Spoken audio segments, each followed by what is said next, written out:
Schneider is live at the Supreme Court with more. Jessica, good morning. Such a significant case with a very different makeup of the court since the last time they heard a similar case. That's exactly right, Poppy. The Supreme Court here today and in the coming months here, they could really determine whether certain businesses can refuse to serve same-sex couples. As you referenced, it was just 4 years ago that the Supreme Court actually sided with a Colorado baker who refused to make wedding cakes for same-sex couples. That case, though, was on very narrow grounds. It only applied to that baker. This case, however, could turn out to be much more broad, and it could really change the way people do business. Gay rights is once again taking center stage at the Supreme Court. At the same time, Congress is poised to pass legislation ensuring federal benefits for same-sex couples, as amended, has passed, and requiring states to recognize gay marriage.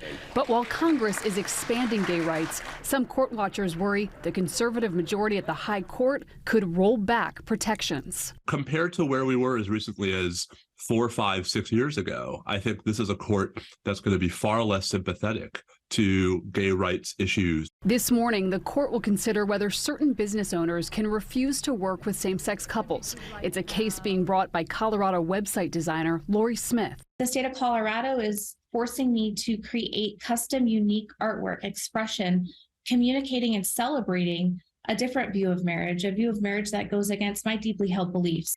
Smith openly declares on her site that she is selective about the website she'll design, and she wants the Supreme Court to rule that she does not have to comply with a Colorado law that prohibits businesses from discriminating against same-sex couples. Her lawyer contends it comes down to Lorie's role as a creator and free speech. It's about whether the government can use the power of law to force Americans to say things that they don't believe. But advocates on the other side argue if business owners like Smith are allowed to decide which customers they can refuse, any number of groups might ultimately be discriminated against. You're going to have the Protestant baker who doesn't want to make the first communion cake.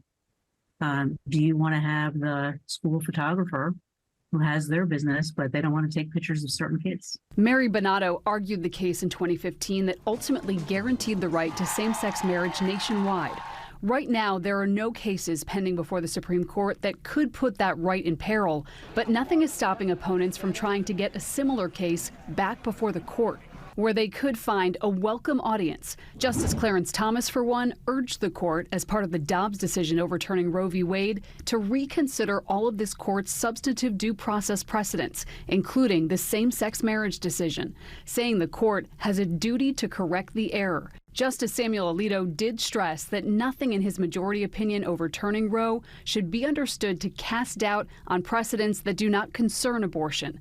But Justice Thomas's words were foreboding for gay rights advocates who have heard from a flurry of panicked couples.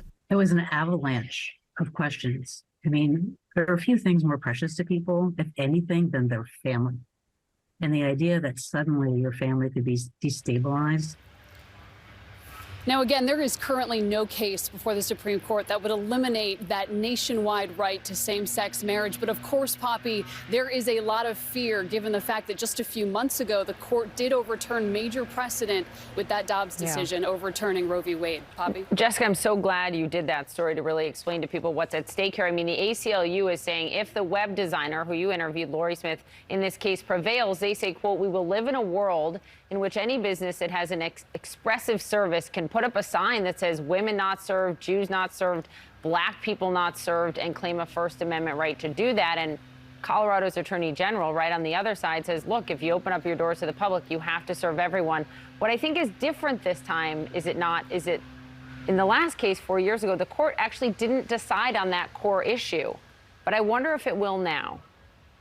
That's exactly right. It was a very narrow decision last time, finding for that Colorado baker, but the court didn't decide that broader issue as to whether these anti-discrimination laws that exist in many states, not only Colorado, whether by making businesses serve all people, they could potentially violate someone's free speech rights. In this case, Lorie Smith says, look, I'm a content designer. I'm essentially endorsing messages. That's why I don't want to create these websites for these same-sex couples, because it violates my free speech. We'll see if the court seizes on that argument today, Poppy. It could change so much, whichever way it comes down. Jessica Schneider at the High Court. Thank you.